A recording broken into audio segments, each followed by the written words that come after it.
வணக்கம் நண்பர்களே. இன்று வெஜ் மோமோஸ் அதுதாங்க செஞ்சுருக்கேன்.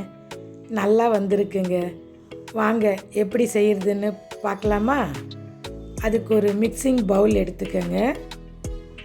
ஒரு கப்பில் பாதி கோதுமை மாவு, பாதி மைதா ரெண்டுத்தையும் சேர்த்து எடுத்துருக்கேங்க. ஒரு கப்பாக ஒரு 1/4 டீஸ்பூன் உப்பு.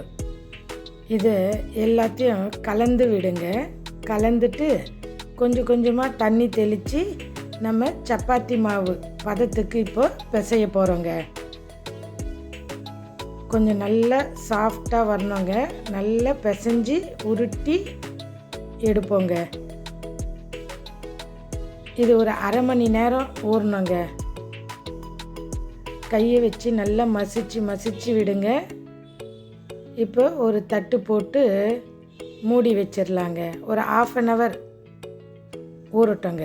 இதுக்கு தேவையான பூரணம் ரெடி பண்ணிக்கலாங்க.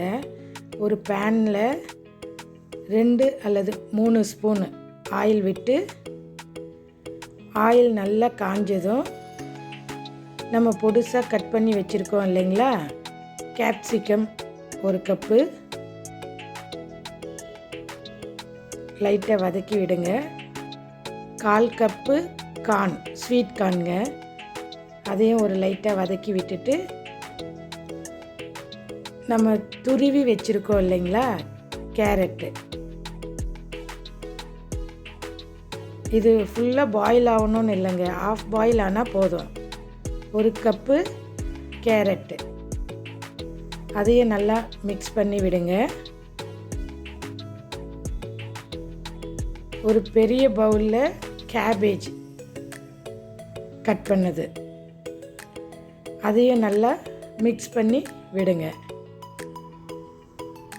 இது ஃபுல்லாக குக் ஆக வேண்டாங்க, ஆஃப் பாயில் இருந்தால் போதும். ஏன்னா பாதி நம்ம ஸ்டீம் பண்ண போகிறோம். ஒரு 1/4 டீஸ்பூன் இஞ்சி பூண்டு பேஸ்ட்டுங்க,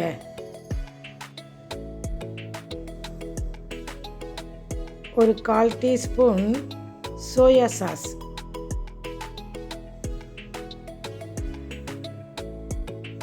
இதுக்கு தேவையான ஸ்ப்ரிங் ஆனியன் 1 கப்புங்க,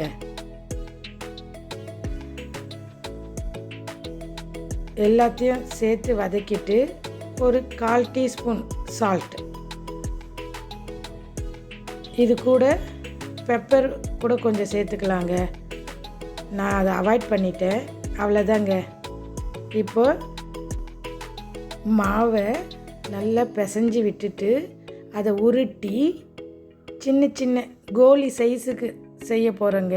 ஒரு நெல்லிக்காய் சைஸு, ரொம்ப பெருசும் இல்லை ரொம்ப சின்னதாகவும் இல்லைங்க, நெல்லிக்காய் சைஸுக்கு நம்ம உருண்டை பண்ண போகிறோம்.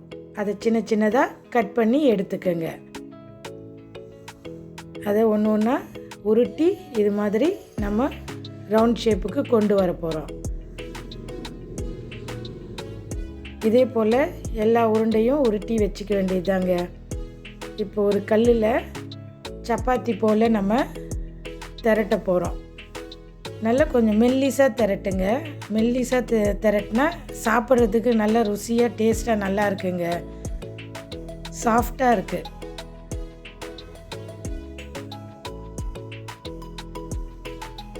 இதே மாதிரி எல்லாத்தையும் நம்ம திரட்டி ஒரு தட்டில் வச்சுக்கலாங்க. இப்போ நம்ம செஞ்சு வச்சுருக்கிற அந்த பூர்ணத்தை நடுவில் வச்சு அதை நான் மடிக்கிறேன் பாருங்கள்.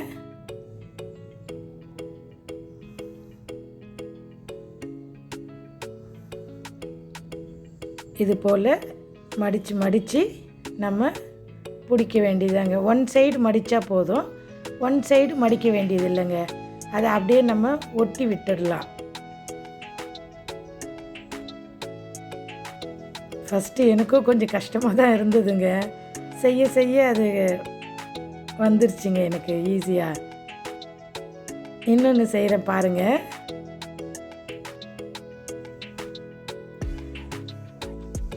நடுவில் அந்த பூர்ணத்தை வச்சுக்கோங்க, ஒரு 2 ஸ்பூனு. பிளேட்டில் கீழே வச்சுட்டு நம்ம மடிக்க ஆரம்பித்தோம்னா கரெக்டாக வருங்க.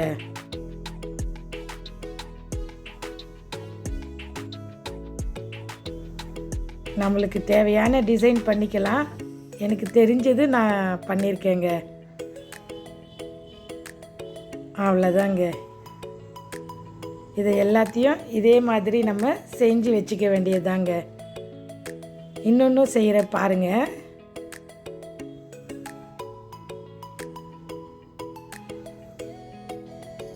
மோமோஸ் நல்லாவே வந்திருக்குங்க, டேஸ்ட்டாகவும் இருக்குது.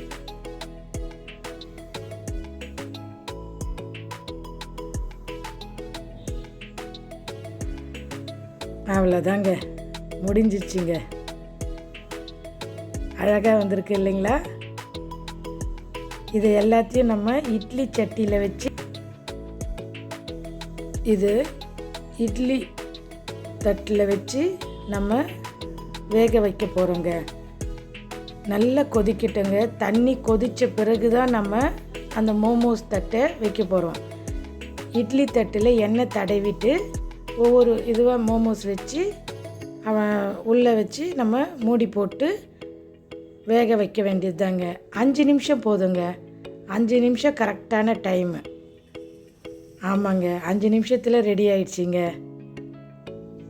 நல்லா வந்திருக்கு மோமோஸ்.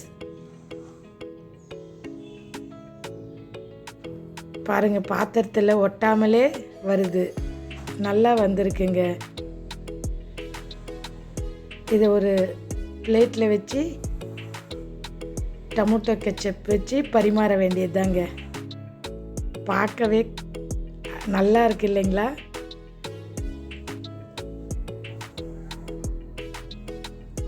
ரொம்ப டேஸ்டாகவே வந்ததுங்க.